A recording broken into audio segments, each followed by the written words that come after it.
بسم اللہ الرحمن الرحیم۔ السلام علیکم میرے پیارے معزز ناظرین، انجینئر محمد علی مرزا صاحب سے پوچھا گیا کہ آپ کے بعد جہلم اکیڈمی کو کون سنبھالے گا۔ بات کا مقصد یہ تھا کہ ہر انسان کو موت ایک نہ ایک دن آنی ہے۔ موت کوئی دعا نہیں ہے بلکہ یہ فرض ہے، ہر کسی کو آتا ہے۔ تو انجینئر محمد علی مرزا صاحب سے جب یہ پوچھا گیا کہ آپ کے بعد جہلم اکیڈمی کو کون سنبھالے گا، چلیے آئیے آج کی ویڈیو میں دیکھتے ہیں کہ انجینئر صاحب نے کیا جواب دیا، اس کے بعد اپنی باتیں کرتے ہیں۔ علی بھائی، فیوچر آف جہلم اکیڈمی میرا اگلا کوشچن ہے کہ اللہ تعالیٰ نے ہم سب کو ایک لمیٹڈ زندگی دی ہوئی ہے اور اس کے بعد ہم نے اللہ تعالیٰ کے پاس جانا ہے، تو آپ اپنے بعد اس اکیڈمی کا کیا فیوچر دیکھتے ہیں؟ یہ تو مسئلے ان لوگوں کے جنہوں نے مدرسے، چندہ بک اور وہ چیزیں لانچ کی ہیں، جنہیں فکر ہے کہ ہمارے بعد اسٹوڈنٹس کھائیں گے پیئیں گے کہاں سے، تو کوئی برانڈ شروع کر لیتا ہے، کوئی چندہ بک بنا لیتا ہے۔ ہمارا تو ایسا کوئی سلسلہ ہی نہیں ہے۔ جہلم اکیڈمی ایک ریکارڈنگ کی جگہ ہے جہاں میں ریکارڈنگ کرتا ہوں اپنی ویڈیوز کی اور لوگوں سے ملاقات کرتا ہوں، بس۔ اور یہ جگہ کرائے کے اوپر ہے۔ یہ ہم نے لوگوں سے کوئی چندہ ہتھیا کے، کوئی پلاٹ خرید کے، اس پہ پہلے مٹکا رکھ کے اور پھر ایک چٹائی بچھا کے اور 4 سٹوری بلڈنگ بنا کے اس کی بھی 2 بلڈنگز اپنے پاس رکھ کے نیچے دکانیں کرائے پہ دے کے، یہ کام نہیں ہم کر رہے، اپنی جیب سے اس کا کرایہ دے رہے ہیں۔ تو یہ ایک ریکارڈنگ کی جگہ ہے جس میں ایک اللہ کا مجاہد بندہ بیٹھ کے ختم نبوت کی برکت سے اپنے نبی الاسلام کی مبارک دعوت امت تک پہنچا رہا ہے، ٹھیک ہے۔ جہلم اکیڈمی، اس کا جہلم میں ہونا ضروری نہیں ہے۔ یہ جہلم اکیڈمی کی سیٹ کے اوپر کسی زمانے میں مودودی صاحب تھے، کسی زمانے میں ڈاکٹر اسرار صاحب تھے، کسی زمانے میں مولانا اسحاق صاحب تھے، آج میں ہوں، کل کوئی اور ہوگا۔ تو ہم نے کوئی اس طرح تنظیم یا یہ والا کام تو کیا نہیں ہے۔ یہی تو چیز ہے جو امت میں نیا کلٹ اور فرقہ پیدا کرتی ہے، ہم نے یہ کیے ہی نہیں ہے۔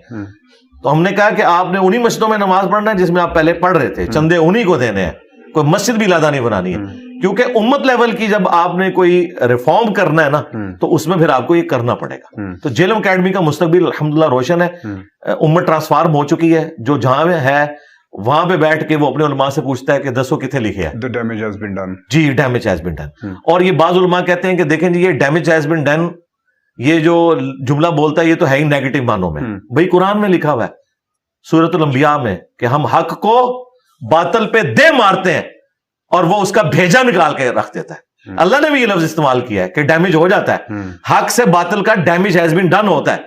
یہ کوئی نیگیٹو جملہ نہیں ہے، یہ قرآن میں موجود ہے۔ بالکل ٹھیک، بالکل ٹھیک۔ یہی ابھی میں سن رہا تھا جب آپ نے لیکچر اینڈ کیا تو اس کے بعد آپ نے ایک بات کہی کہ کسی بھی اسپیکر، کوئی بھی ایسے عالم یا مولوی حضرات نہیں ہیں جنہوں نے اس طرح کا ایک پراپر ڈسپلن سسٹم رکھا ہو کہ اس کے بعد پھر ان کے جتنے بھی اسٹوڈنٹ یا جتنے بھی لوگ ہیں جو آئے ہوتے ہیں سننے کے لیے، وہ آگے تصویریں بھی کھنچوا سکیں، کوشچن بھی کر سکیں۔ تو کیوں نہیں رکھا ہوا؟ کیا وجہ ہے کہ نہیں رکھا ہوا؟ پتہ نہیں ان کی مجبوریاں کیا ہیں، مجھے بتائیں وہ کیا بتائیں گے لوگوں کو۔ میں نے تو یہ دعویٰ کیا ہے کہ کوئی لائیو سیشن بھی نہیں اس طریقے سے چلا سکتا جس میں وہ دین سکھائے۔ کیا سکھائیں گے؟ اب بہت لیٹ ہو چکے ہیں۔ تقی عثمانی صاحب لائیو سیشن شروع کریں گے نا، نیچے 1000 کمنٹس آئیں گے، سر تھانوی رسول اللہ پہ ہمیں بتائیں۔ آپ بتاتے ہیں تو فرقہ آج سے جاتا ہے، نہیں بتاتے تو نیچے لوگ گالیاں نکالیں گے۔ کون لائیو سیشن شروع کر سکتا ہے؟ میرے نیچے آگے کیا کوئی لکھے گا؟ چشتی رسول اللہ لکھے گا، تھانوی رسول اللہ لکھے گا، کیا لکھے گا؟ پھر یہ دین کے مسئلے تو بتاتے ہیں اپنے بزرگوں کی کتابوں سے، آیت حدیث یہ لوگ پیش ہی نہیں کر سکتے، یہ کہاں سے بیان کریں گے؟ تو یہ اپنے فرقے کی خدمت ان چند ایک فتاوی کو سمجھتے ہیں جو ان کو کوئی لیٹر لکھ دیتا ہے کہ جی یہ میرے نکاح طلاق کا مسئلہ ہے، بتائیں کیا مسئلہ ہے، اور وہ ہم بھی انہی کی طرف ہی لوگوں کو ریفر کرتے ہیں۔ جیسے بینک اکاؤنٹ کھلانا ہے تو ظاہر میں نے تو نہیں کھولنا، میں بینک کی طرف ہی بھیجوں گا ان کو۔ ہم ان کو دینی مسئلہ بتا دیتے ہیں، باقی ہم کہتے ہیں فتویٰ لینا ہے علماء سے جا کے لیں، کیونکہ وہ ریٹن جس طریقے سے آپ کو سٹیمپ پیپر ظاہر ہے وہ آپ کو کچہری سے ہی ملیں گے، کورٹ سے ہی ملیں گے، میں نے تو نہیں دینے۔ ہاں، میں آپ کو اس کی ورڈک بتا سکتا ہوں کہ یہ لکھی ہوئی ہونی چاہیے۔